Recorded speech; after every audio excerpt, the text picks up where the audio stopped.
நாளை மறுநாள் டிசம்பர் 1ஆம் தேதி குளிர்கால கூட்டத்தொடர் தொடங்குகிறது. SIR என்கிற குடியுரிமை பறிக்கும் செயல் திட்ட நடவடிக்கை குறித்து எதிர்க்கட்சிகள் கேள்வி எழுப்ப அது தொடர்பான விவாதத்தை நடத்த அவையை ஒத்திவைக்க கோரி பிரச்சனைகளை எழுப்புவதற்கான சூழல் இருக்கிறது. விடுதலை சிறுத்தைகள் கட்சியின் சார்பில் அவையை ஒத்திவைத்து அதை விவாதிக்க வேண்டும் என்று வலியுறுத்துவோம். தமிழ்நாடு உட்பட 12 மாநிலங்களில் இந்த நடவடிக்கை மேற்கொள்ளப்பட்டு வருகிறது. நாடு தழுவிய அளவில் இதுவரையில் 25க்கும் மேற்பட்டவர்கள் இதனால் பூத் லெவல் ஆபீசர்ஸ் என்கிற அதிகாரிகள் தற்கொலை செய்து கொள்ளும் நிலை ஏற்பட்டிருக்கிறது. மேற்கு வங்கத்தில் முதலமைச்சர் மம்தா பானர்ஜி அவர்கள் மிக கடுமையாக ஒன்றிய அரசை எச்சரிக்கும் வகையில் விமர்சித்திருக்கிறார். எனவே எதிர்க்கட்சிகள் இது குறித்து கடுமையாக நாடாளுமன்றத்தில் இரு அவைகளிலும் குரல் எழுப்பும் என்று நான் நம்புகிறேன்.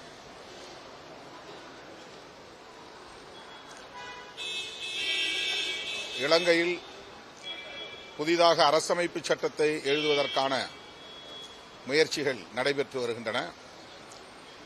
JVP அரசு பொறுப்பேற்ற பிறகு குடியரசுத் தலைவர் அனுர திசநாயகே புதிய அரசமைப்பு சட்டத்தை எழுதப்போவதாக பல்வேறு முயற்சிகளை மேற்கொண்டு வருவதாக தெரிகிறது. இந்த சூழலில் இந்திய ஒன்றிய அரசு தலையீடு செய்து புதிய அரசமைப்பு சட்டத்தில் கூட்டாட்சி நிர்வாக முறையை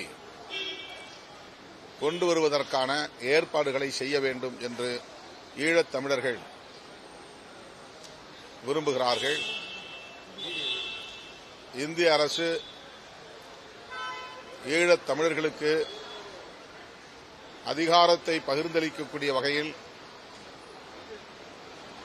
இலங்கை அரசுக்கு உரிய அழுத்தம் தர வேண்டும் என்பது மிக முக்கியமான ஒரு கோரிக்கையாக இருக்கிறது. விடுதலை சிறுத்தைகள் கட்சியின் சார்பில் இந்திய ஒன்றிய அரசின் கவனத்திற்கு இதை எடுத்துச் செல்வோம். மாண்புமிகு முதல்வர் அவர்களும் தமிழ்நாடு அரசின் சார்பில் இந்த கோரிக்கையை இந்திய ஒன்றிய அரசுக்கு வலியுறுத்த வேண்டும் என்று ஏற்கனவே முதலமைச்சர் அவர்களிடத்தில் வலியுறுத்தியிருக்கிறோம். மீண்டும் வலியுறுத்துகிறோம்.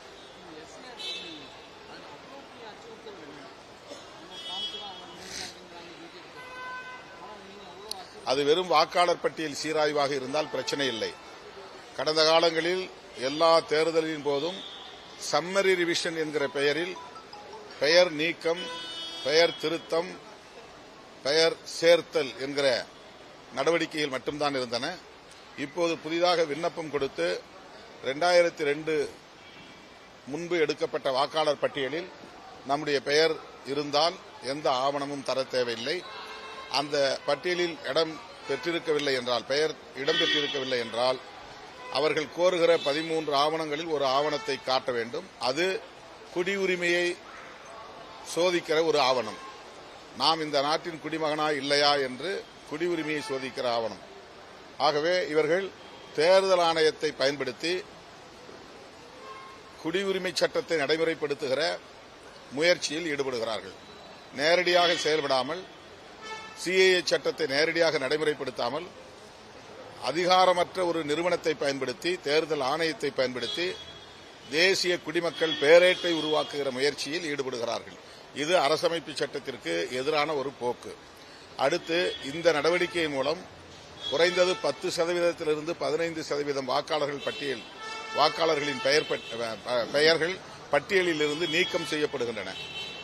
தமிழ்நாட்டை பொறுத்தவரையில் குறைந்தது 1 கோடி பேர் அவ்வாறு பெயர் நீக்கம் செய்யப்படும் அபாயம் உள்ளது. பீகாரிலே 43 லட்சம் பேரை பட்டியலில் இருந்து நீக்கம் செய்திருக்கிறார்கள். அந்த 43 லட்சம் பேரும் அயல் நாட்டை சார்ந்தவர்கள் அல்ல, இந்த மண்ணின் மைந்தர்கள் தான். ஆகவே இப்படி உண்மையான பூர்வீக குடிமக்களின் பெயர்களை வாக்காளர் பட்டியலிருந்து நீக்குவதும் குடியுரிமையை சோதிப்பதும் தேர்தல் ஆணையத்தின் வேலையாக இவர்கள் திணிக்கிறார்கள். இதனால் பூத் லெவல் ஆபீசர்ஸ் மிக கடுமையான மன உளைச்சலுக்கு ஆளாகி குறிப்பிட்ட குறுகிய காலக்கெடுவுக்குள் இதையெல்லாம் செய்து முடிக்க வேண்டும் என்று அழுத்தம் கொடுப்பதால் இதுவரையில் 25க்கும் மேற்பட்டவர்கள் நாடு தழுவிய அளவிலே உயிரிழந்திருக்கிறார்கள். ஆகவேதான் இந்த நடைமுறையை நாம் கண்டிக்கிறோம், எதிர்க்கிறோம்.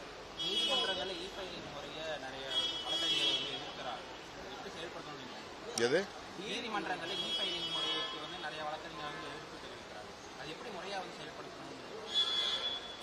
எல்லாவற்றையுமே இப்போது டிஜிட்டைஸ் செய்து வருகிற சூழலில் அந்த நடவடிக்கையை நீதிமன்றத்திலும் மேற்கொள்கிறார்கள். அதில் உள்ள நல்லது கெட்டது குறித்து அது தொடர்பான வல்லுநர்கள் ஆய்ந்து சொல்ல வேண்டும். இ ஃபைலிங் என்பது எல்லோராலும் இலகுவாக செய்யக்கூடிய ஒன்று அல்ல. ஆகவே அதில் உள்ள சிரமங்களை கருத்தில் கொண்டு வழக்கறிஞர்கள் எதிர்ப்பு தெரிவிக்கிறார்கள் என்று நான் கருதுகிறேன்.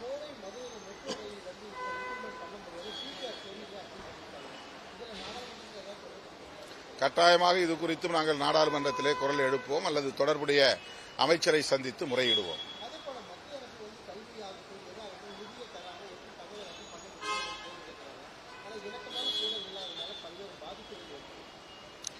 இந்த ஆட்சி, அதாவது பாஜக ஆட்சி பொறுப்பேற்ற நாளிலிருந்து பாஜக அல்லாத பிற கட்சிகள் ஆளுகிற மாநிலங்களில் இதே போன்ற ஒரு சார்பு நிலையை எடுத்து மாற்றாந்தாய் மனப்பான்மையோடு செயல்படுகிற போக்கு நீடிக்கிறது. தமிழ்நாட்டை தொடர்ந்து வஞ்சித்து வருகிறது. தமிழ்நாடு அரசை நிலைகுலைய வைப்பது அவர்களுடைய நோக்கமாக இருக்கிறது. தமிழ்நாட்டு மக்களிடையே இந்த அரசுக்கு எதிரான ஒரு உணர்வை, எதிர்ப்புணர்வை வளர்க்க வேண்டும் என்பதும் அவர்களின் நோக்கங்களில் ஒன்றாக இருக்கிறது. இந்த போக்கை விடுதலை சிறுத்தைகள் கட்சி தொடர்ந்து சுட்டிக்காட்டி கண்டித்து வருகிறது. இப்போதும் இந்த மெட்ரோ ரயில் திட்டம் குறித்து அவர்கள் எடுத்த நிலைப்பாட்டை விடுதலை சிறுத்தைகள் கட்சி கண்டித்து ஏற்கனவே அறிக்கை வெளியிட்டிருக்கிறோம். மீண்டும் அந்த போக்கை கண்டிக்கிறோம்.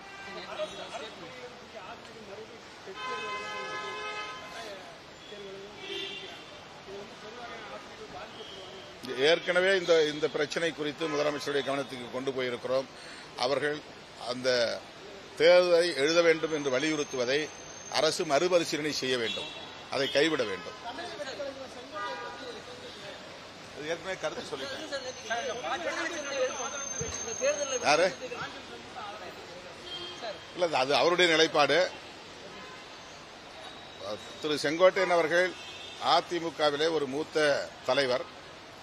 அவர் அதிமுகவை விட்டு வெளியேறும் நிலை ஏற்பட்டிருப்பது அந்த கட்சிக்கு உகந்ததல்ல என்கிற கருத்தை நான் ஏற்கனவே கூறியிருக்கிறேன்.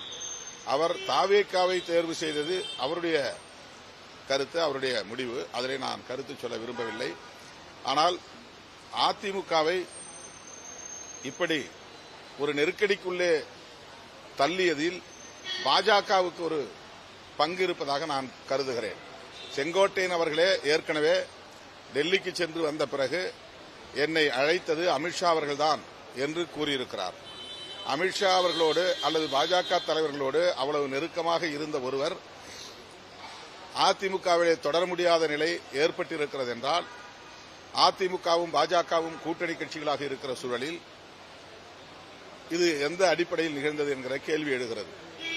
பாஜகவினரால் செங்கோட்டையன் அவர்களுக்கும் பழனிசாமி அவர்களுக்கும், எடப்பாடி பழனிசாமி அவர்களுக்கும் இடையிலே ஒரு இணக்கத்தை ஏற்படுத்த முடியவில்லையா? எல்லா பிரச்சனைகளிலும் தலையிடுகிற பாஜக இந்த பிரச்சனையில் ஏன் வெளிப்படையாக தலையிடவில்லை அல்லது அவர்களை சேர்த்து வைக்க முயற்சிக்கவில்லை? அதிமுகவை கட்டுக்கோப்பாக வைத்திருக்க அவர்கள் ஏன் விரும்பவில்லை? அதிமுகவில் இப்படி ஒரு பலவீனம் ஏற்படுவதை பாஜக ஏன் வேடிக்கை பார்க்கிறது? இதுபோன்ற பல கேள்விகள் எழுகின்றன.